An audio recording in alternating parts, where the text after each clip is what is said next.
Hello दोस्तों, आप सभी का आपके अपने YouTube channel M academy with Vipin sir में स्वागत है। और मैं विपिन यादव। तो आज की क्लास जो होगी हमारी वो डीएलएड सेकेंड सेमेस्टर की मैथमेटिक्स है और उसमें एक टॉपिक है पूर्ण संख्याओं की संक्रियाएं, जोड़, घटाना, गुणा, भाग के प्रगुण।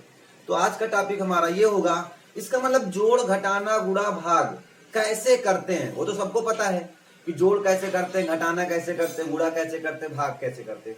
इनके कुछ प्रगुण हैं। प्रगुण का मतलब होता है कुछ नियम है। क्या है? कुछ नियम है। तो जैसे हमने बॉड मास में बताया कि पहले बॉड मास के अनुसार पहले डिवाइड, फिर मल्टीप्लाई, फिर ऐड, फिर सब्ट्रैक्शन। तो ऐसे यहाँ पर क्या है, कुछ प्रगुण है। आई बात समझ में? तो आइए बात करते हैं। और किस पर? सबसे पहली बात आई पूर्ण संख्याओं पर। तो पूर्ण संख्याएं क्या होती हैं, ये प्रीवियस लेक्चर में मैंने बता रखा है और जिसकी लिंक डिस्क्रिप्शन में दी गई है। अगर आपने नहीं देखा है तो वहां पर जाकर आप देख सकते हैं, वहां पर आपको दिया गया है। सबसे पहले फिर भी आपको बता देते हैं पूर्ण संख्याएं क्या होती हैं। जीरो प्लस सभी प्राकृतिक संख्याएं, जीरो तथा सभी प्राकृतिक संख्याएं जो होती हैं वो हमारी क्या होती हैं, पूर्ण संख्याएं कहलाती है, होल नंबर्स कहलाते हैं। आगे बात सुनिए, जैसे 0, 1, 2, 3, 4, 5, 6 ऐसे 7 डाट करके कहां तक, इनफाइनाइट तक जा सकता है। तो ये सारे जो नंबर्स होते हैं ये हमारे क्या कहलाते हैं, पूर्ण संख्याएं कहलाती हैं। आई बात समझ में? आइए अब इनके प्रगुणों पर हम लोग बात करते हैं, इनके प्रगुण पर कुछ चर्चाएं करेंगे। तो आइए सबसे पहले चर्चा ये करेंगे हम लोग कि सबसे पहला प्रगुण है, देखिए हमारे पास क्या है, जोड़ है, घटाना है, गुणा है और भाग है। जोड़, घटाना, गुणा और भाग, ये सारे प्रगुण हैं। ठीक है, मतलब जोड़ का भी प्रगुण है, घटाना का भी प्रगुण है, गुणा का भी प्रगुण है और भाग का भी प्रगुण होगा। तो वन बाय वन हम लोग सीखते हैं। देखिए, जोड़, घटाना और गुणा, जोड़, घटाना और गुणा हम एक ही में आपको सिखाने वाले हैं, क्योंकि आपको याद करने में बहुत ही आसानी रहे, याद करने में आपको बहुत आसानी रहे। तो पहला अगर प्रगुण की बात करें हम लोग, संवरक प्रगुण है। क्या है? संवरक प्रगुण। तो संवरक प्रगुण क्या होता है, आइए इसकी बात करते हैं हम लोग। चलिए देखते हैं इस संवरक प्रगुण क्या होता है। बहुत आसान भाषा में अगर हम आपको समझाना चाहें तो देखिए, अगर किस पर जो भी क्रिया होने वाली है वो किस पर होने वाली है, पूर्ण संख्याओं पर बात होने वाली है ना। किस पर बात होने वाली है? पूर्ण संख्याओं पर बात होने वाली है। पहला, अगर इसमें हम कहें यदि ए व बी दो पूर्ण संख्याएं हैं। क्या है? ए और बी दो पूर्ण संख्याएं हैं। इतनी बात तो क्लियर हो गई होगी।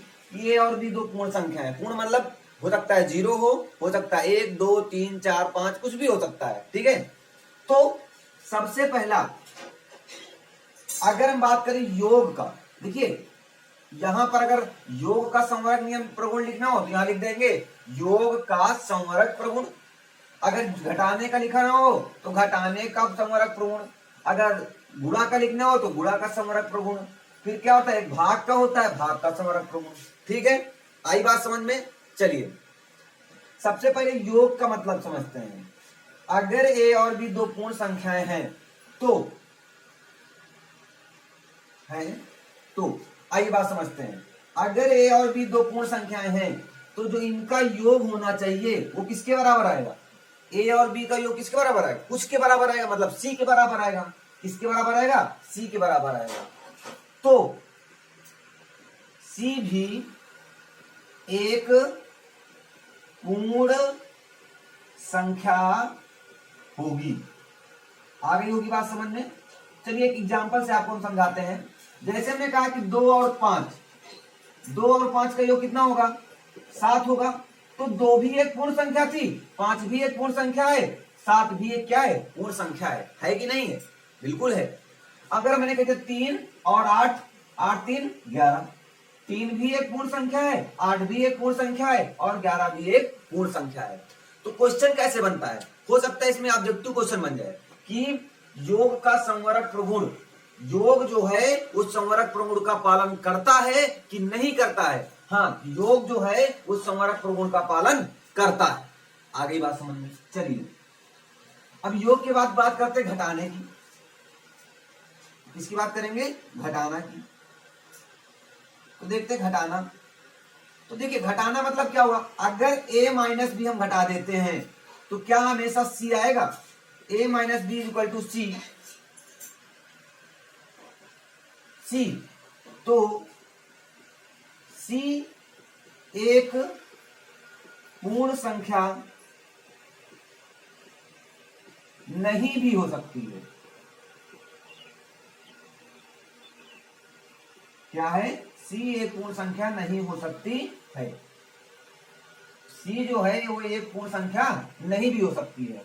अब इसका कहने का मतलब क्या है? जैसे समझिए, हो सकता है पूर्ण संख्या हो सकता है पूर्ण संख्या ना हो। क्यों? क्योंकि अगर मैंने a की वैल्यू 2 ले ली और b की वैल्यू 1 ले ली, या यहां पर 5 ले लिया और यहां पर 3 ले लिया, तो अगर 5 माइनस 3 बराबर किसके आएगा? 2 आएगा। अब तो ये पूर्ण संख्या है, लेकिन इसका उलट दिया जाए, a बराबर 2 ले लिया जाए और b बराबर 4 ले लिया जाए, तो क्या होगा? यहां पर 2 ले लिया जाए और यहां पर 4 ले लिया जाए, तो क्या होगा? 4 माइनस 2 बराबर -2। क्या -2 एक पूर्ण संख्या है? नहीं, ये तो क्या है? निगेटिव नंबर आ गया नहीं आ गया। तो इसका मतलब अगर घटाने की बात करें तो घटाने का जो संवरक नियम होता है, वो संवरक जो प्रगुण होता है उसका पालन नहीं करता है, उसका पालन नहीं करता है। क्लियर हो गई होगी बात समझ में? चलिए आइए बात करते हैं किसकी? गुणा की। आप एग्जांपल से समझते रहिएगा। किसकी बात करेंगे? गुणा का। ये क्या है? गुणा का संवरक प्रगुण बताने जा रहे हैं आपको, ठीक है? तो क्या लिया मैंने? यदि ए बी सी, इसको यदि ए बी तथा सी 3 पूर्ण संख्याएं, क्या है? 3 पूर्ण संख्याएं हैं, ठीक है? तो मैंने क्या किया? अगर ए गुणे बी करेंगे तो किसके बराबर आएगा? सी के बराबर आएगा। तो सी एक पूर्ण संख्या होगी। अब पूर्ण संख्या होगी इसका मतलब क्या हुआ?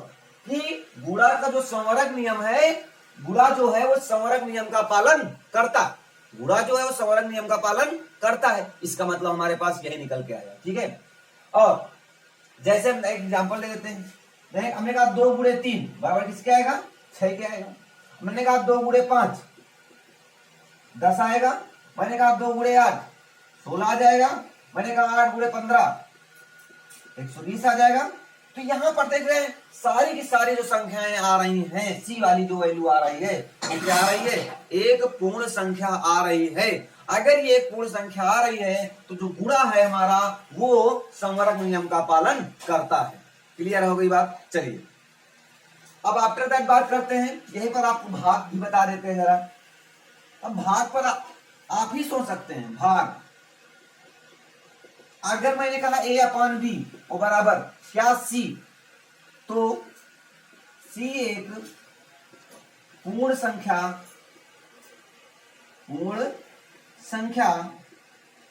नहीं हो सकती है। क्या बात समझ में आई? कि अगर a अपॉन बी बराबर c आएगा, मान लीजिए a अपॉन बराबर c होना चाहिए, तो क्या c एक पूर्ण संख्या होगी? ऐसा जरूरी नहीं है। हमने कहा 1/2 बराबर 1/2 ही आएगा। अगर मैंने कहा a की वैल्यू मैंने ले लिया 2 और b की वैल्यू ले लिया 4, तो क्या आ जाएगा? 2/4 बराबर 1/2। तो क्या ये एक पूर्ण संख्या है? नहीं है, ये पूर्ण संख्या नहीं है। जब ये पूर्ण संख्या नहीं है तो ये क्या होगा? c जो होगा वो एक पूर्ण संख्या नहीं होगी। इसका क्या मतलब निकल गया?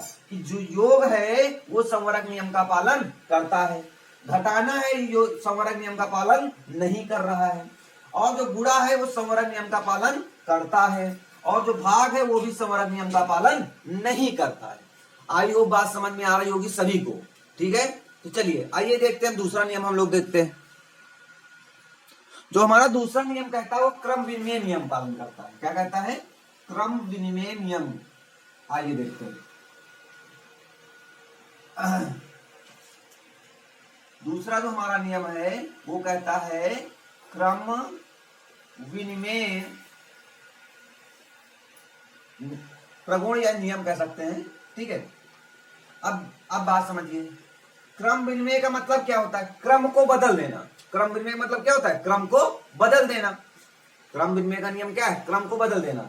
अगर मैंने ए और बी दो संख्याएं ली, ए और बी दो पूर्ण संख्याएं ले ली, पूर्ण संख्या ले ली, ठीक है, संख्या है। ए और बी अगर दो पूर्ण संख्याएं हैं तो अगर पहला कहें जोड़ का तो कहें ए प्लस बी बराबर बी प्लस ए, होगा कि नहीं होगा? सभी को समझ में आ रहा? चाहे तो आप 2 + 3 बराबर भी 5 होगा, और चाहे तो 3 + 2 बराबर भी कितना होगा? 5 ही होगा। चाहे तो 3 + 4 बराबर, तो चाहे 4 + 3 बराबर 7 ही तो होने वाला है। इसका मतलब क्या है कि जो योग का नियम है वो जोड़ का जो नियम है वो क्रम विनिमय नियम का पालन करता है। करता है कि नहीं करता? सभी को समझ में आ गया। अब दूसरा, घटाना। क्या a - b बराबर b - a हो सकता है? ये डज नॉट इक्वल टू होगा, बराबर नहीं होगा। तो ये घटाना को जो होगा वो क्रम विनिमय नियम का पालन नहीं करेगा। बात समझ में आ रही होगी। और अगर तीसरे की बात करें, a × b और बराबर क्या होगा? b × क्या ये हो सकता है? हाँ बिल्कुल हो सकता है। क्यों? आइए घटाना का एग्जांपल समझते हैं। जैसे मैंने कह दिया 3 - 2 और बराबर 2 - 3 हो सकता है? नहीं भैया, इसकी वैल्यू 1 आएगी और इसकी वैल्यू कितनी आएगी? -1 आएगी। ये कभी भी इक्वल नहीं हो सकते हैं। आई बात समझ में? क्योंकि एक पॉजिटिव आ जाएगा और एक क्या आएगा? निगेटिव आ जाएगा। ठीक है, अब इसकी बात करें। जैसे मैंने कहा 2 × 3 बराबर 6 और 3 × 2 बराबर भी कितना? 6। मैंने कहा कि 8 × 4 बराबर और 4 × 8 बराबर, ये दोनों क्या होंगे? इक्वल होंगे। अगर ये दोनों इक्वल हैं तो जो गुणन का नियम है वो क्रम विनिमय नियम का पालन करता है। कैसे करता है ये आपको समझ में आ गया होगा। ठीक है, अब हम यहीं पर कह दें भाग की बात कर दें। जैसे आपने कहा कि भाग का मतलब चल, अगर मैंने कह दिया a/b और बराबर b/a, क्या ये हो सकता है कभी? नहीं भैया, ये भी क्या होगा? क्रम विनिमय नियम का पालन नहीं करता है। आई होप बात समझ में आ रही होगी। बहुत ही आसान भाषा में आप समझिए कि ऐसे समझ लीजिए। अगर आपको समझ में आ रहा होगा, a + b बराबर b + a जोड़ का है, या क्या हो सकता है? हाँ बिल्कुल हो सकता है। आप थोड़ा सा इमेजिन करिए। आप जब तक इमेजिन नहीं करेंगे तब तक आपके जो डाउट्स हैं वो क्लियर नहीं होंगे। आप इमेजिन करिए और आपको रटना नहीं है, बस आप सोचिए कि क्रम विनिमय नियम का मतलब क्या होता है? बदलना। क्या होता है? बदलना। क्या ये बदल सकता है? हाँ बदल सकता है ना, है? ठीक है, चलिए अब इसके बाद बात करते हैं। तीसरे बात करते हैं शून्य का नियम। किसका बात करते हैं? शून्य का नियम।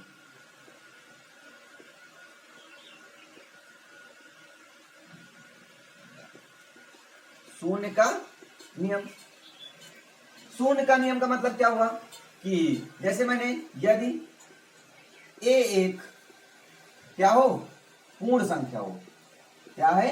a एक पूर्ण संख्या है। तो सबसे पहले आप समझिएगा, इसमें जोड़ का नियम लगाते हैं। ठीक है, अगर शून्य मतलब क्या होता है? 0। क्या होता है? 0। अगर a में हम 0 जोड़ दें तो क्या आएगा? a ही आने वाला है।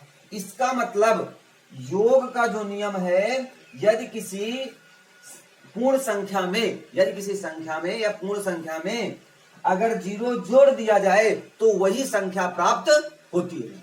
क्या होती है? शून्य जोड़ने पर वही पूर्ण संख्या प्राप्त होती है। प्राप्त होती है। अगर हम शून्य जोड़ देते हैं तो वही संख्या प्राप्त हो जाती है। दूसरा, घटाने पर देखिए, अगर हम घटा दें, a माइनस 0 कर दें, तब भी क्या होगा, वही a ही मिलेगा। तो इसमें क्या लिखेंगे, शून्य घटाने पर वही पूर्ण संख्या प्राप्त होती है, वही पूर्ण संख्या प्राप्त होती है। मतलब जीरो से चाहे जीरो को चाहे जोड़ लो और चाहे तो घटा लो, कोई प्रभाव नहीं पड़ने वाला, कोई प्रभाव नहीं पड़ता है। आई बात समझ में। चलिए बात करते तीसरे की। तीसरा क्या है, गुणा। आप समझते हैं, चलिए गुणा की बात करते हैं। गुणा का मतलब क्या होगा, अगर हम कोई संख्या a है, a में अगर 0 से गुणा कर दें तो क्या आएगा, 0 आएगा। इसका मतलब किसी भी संख्या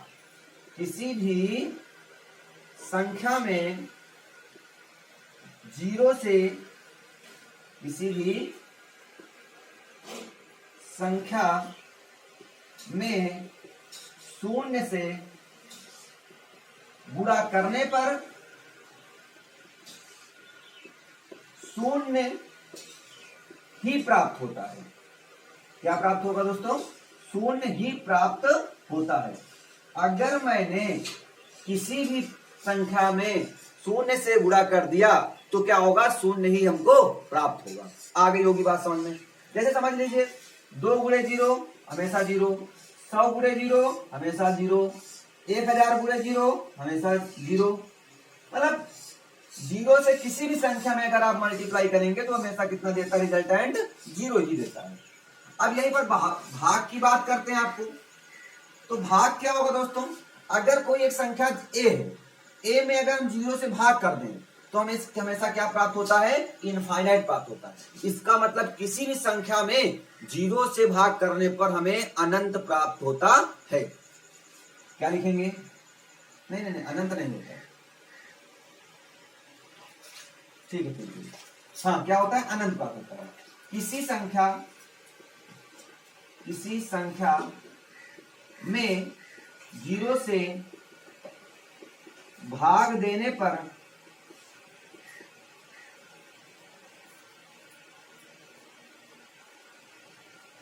अनंत प्राप्त होता है, अनंत प्राप्त होता है। बात समझ में आ गई होगी कि 0 का जो नियम है, अगर योग करेंगे तो वही संख्या, घटाएंगे तो वही संख्या, गुणा करेंगे तो 0 और भाग करेंगे तो इनफाइनाइट प्राप्त हो जाएगा। ठीक है, चलिए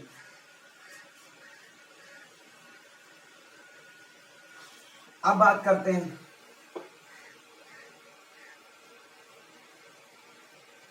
तत्समक नियम।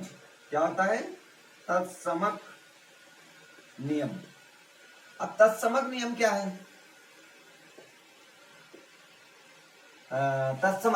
तत्सम मतलब होता है एक। क्या होता है, एक। तत्समक नियम का मतलब है हमारा कि यदि किसी संख्या में एक जोड़ दिया जाए, एक घटा दिया जाए, एक गुणा कर दिया जाए, एक से भाग कर दिया जाए। नई बात समझ में आई, एक जोड़ दिया जाए, एक घटा दिया जाए, एक से गुणा कर दिया जाए, एक से भाग कर दिया जाए, इतना मतलब होता है। अगर यदि a एक पूर्ण संख्या है, क्या है, एक पूर्ण संख्या है, तो सबसे पहला हम क्या बोलेंगे, जोड़। तो जोड़ क्या होगा, a प्लस 1 इक्वल टू क्या होगा, a प्लस 1 ही आएगा। देखिए ये जो नियम है तत्समक और समक का नियम जोड़ में अप्लाई नहीं होते, बट आपको समझाने की कोशिश कर रहे हैं कि क्या है ये, फील करने की आप कोशिश करेंगे। ये सब गुणा के प्रगुण है, किसके, गुणा और भाग के प्रगुण है। आई बात समझे। फिर भी आप थोड़ा समझने की कोशिश करेंगे कि अगर a प्लस बी में कुछ भी जोड़ दिया जाए तो हमेशा क्या प्राप्त होगा, a plus 1 he. a plus 1 में कुछ जोड़ दिया जाए तो क्या मिलेगा, हमें a प्लस 1 ही मिलेगा। इसका मतलब हमारे को वही संख्या प्राप्त हो जाएगी। ठीक है, अब दूसरा घटाना। अगर a माइनस 1 से कर दें, a माइनस 1, ठीक है, यहां पर क्या मिलेगा, हमको मान लेते हैं यदि a, यहां मान लीजिए हम b मिलेगा, यहां पर भी क्या मिलेगा, b मिलेगा। अगर हम गुणा की बात करें तो a गुणे 1 कितना होगा, a ही होगा। इसका मतलब यदि किसी पूर्ण संख्या में, यदि किसी पूर्ण संख्या में 1 से गुणा कर दिया जाए, गुणा करने पर वही संख्या प्राप्त होती है, प्राप्त होती है। ठीक है, अगर किसी भी संख्या में 1 से अगर आप गुणा कर रहे हैं तो वही संख्या आपको प्राप्त हो जाएगी। ठीक है, अब बात करते हैं चौथा, इसका भाग का बात करते हैं। भाग का मतलब क्या, a भागे 1, a बटे 1 बराबर किसके होगा, 1 से। यदि किसी संख्या में, यदि किसी संख्या में 1 से भाग कर दिया जाए तो वही संख्या प्राप्त होती है। देखिए, अगर चाहे तो आप 2 गुणे 1 करें तो हमेशा 2 आएगा, 2 भागे 1 करें 2 ही आएगा। अगर 4 गुणे 1 करते हैं 4 आएगा, 4 भागे 1 करते हैं 4 आएगा। इसका आप चाहे तो गुणा कर दें और चाहे तो भाग करें, आपको संख्या वही प्राप्त होगी।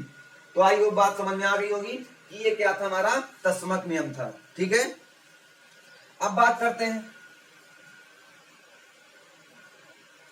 सहचर्य प्रगुण की। इसकी बात करते हैं सहचर्य प्रगुण की। चलिए, सहचर्य प्रगुण तो देखते हैं सहचर्य प्रगुण होता क्या है। देखिए, अगर मैंने कह दिया a, b और c 3 पूर्ण संख्याएं, क्या है, 3 पूर्ण संख्याएं हैं। ठीक है, अगर a, b, c 3 पूर्ण संख्याएं हैं तो पहला a प्लस b और प्लस c बराबर, देखिए हमारी बात, ये सहचर नियम क्या कहता है, जैसे a प्लस बी प्लस सी बराबर क्या होगा, a प्लस बी प्लस सी, मैंने इधर भी लिख दिया। अगर पहले हम इन दोनों को जोड़ लें उसके बाद c को जोड़ें तो अगर फिर क्या कर, इसमें क्या किया, b प्लस सी को मैंने जोड़कर इसके साथ जोड़ा तब भी दोनों क्या आएंगे, इक्वल आएंगे। इसका मतलब जो योग का नियम है, ये किसका नियम था, हमारा योग का नियम। जो योग का नियम है, जो योग है वो सहचर्य नियम का पालन करता है। जो योग है हमारा वो सहचर्य नियम का पालन करता है। ठीक है, जैसे एग्जांपल लेते हैं, 2 प्लस 3 प्लस 4, पहले इनको जोड़ लीजिए, 3 2 5 4 9, 5 प्लस 4 हो जाएगा। ठीक है, अब इसको कर लीजिए 2 प्लस 3 प्लस 4, इसको पहले जोड़ लीजिए, तो 2 प्लस 4 3 7, 5 4 9 और 7 2 9, दोनों क्या आ गए, इक्वल आ गए। दोनों इक्वल आए हैं, इसका मतलब क्या हुआ कि जो हमारा योग है वो सहचर्य नियम का पालन करता है। अब बात करते हैं घटाने पर। मतलब घटाने पर क्या होगा, जैसे मैंने कह दिया a minus B minus C, a minus B minus C और बराबर a minus B minus C, इसको बंद कर दिया और पहले इसको बंद कर दिया। तो देखते समझते हैं, जैसे मैंने लिख दिया 5 माइनस 3 माइनस 1, ठीक है, और बराबर फिर क्या लिख दिया, 5 माइनस 3 माइनस 1। पहले इन दोनों को मैंने घटाया तो कितना आया, यहां पर कितना आया, 2 माइनस 1 आया। पहले फिर इनको घटाया, 5 माइनस 5 माइनस ये इसको घटाएंगे कितना आएगा आपके पास, ये आपके पास 2 आएगा। तो यहां से वैल्यू कितनी आई, 1 आई, और यहां से वैल्यू कितनी आई, 3 आई। इसका मतलब ये इक्वल नहीं है, इसका मतलब ये सहचर्य नियम का पालन नहीं करता है, ये सहचर्य नियम का पालन नहीं करता है। कौन, घटाना जो है वो सहचर्य नियम का पालन नहीं करता है। अब इसी प्रकार हम लोग किस पर बात करने वाले हैं, गुणा पर बात करते हैं। आइए, गुणा पर क्या बात करना है, जैसे मैंने कह दिया a गुणे b गुणे c और बराबर a गुणे b गुणे c। पहले मैंने इन दोनों का गुणा कर दिया, उसके बाद इससे किया, फिर मैंने इन दोनों का इन दोनों का गुणा किया और इसके बाद इससे किया, तब क्या आएगा, दोनों इक्वल आएंगे, दोनों इक्वल आएंगे। इसका मतलब ये सहचर्य नियम का पालन करेगा। कैसे, जैसे 2 गुणे 3 गुणे 4 बराबर 2 गुणे 3 गुणे 4 लिखा हुआ है। पहले इनको गुणा कर लीजिए, 2 3 6 6 चौक 6 गुणे 4। पहले इन दोनों गुणा कर लीजिए, 4 3 12 2 गुणे 12 6 चौक 24 और 12 दूनी 24। दोनों क्या आ रहे हैं, इक्वल आ रहे हैं। अगर दोनों इक्वल आ रहे हैं तो इसका मतलब क्या है कि ये सहचर्य नियम का पालन करता है। कौन, गुणा। अब भाग पर कोई संक्रिया नहीं होती है, इस पर भाग में सहचर्य नियम का पालन नहीं है। ठीक है, तो ये बात समझ में आ रही होगी सभी को। चलिए आइए बात करते हैं अगले प्रगुण पर।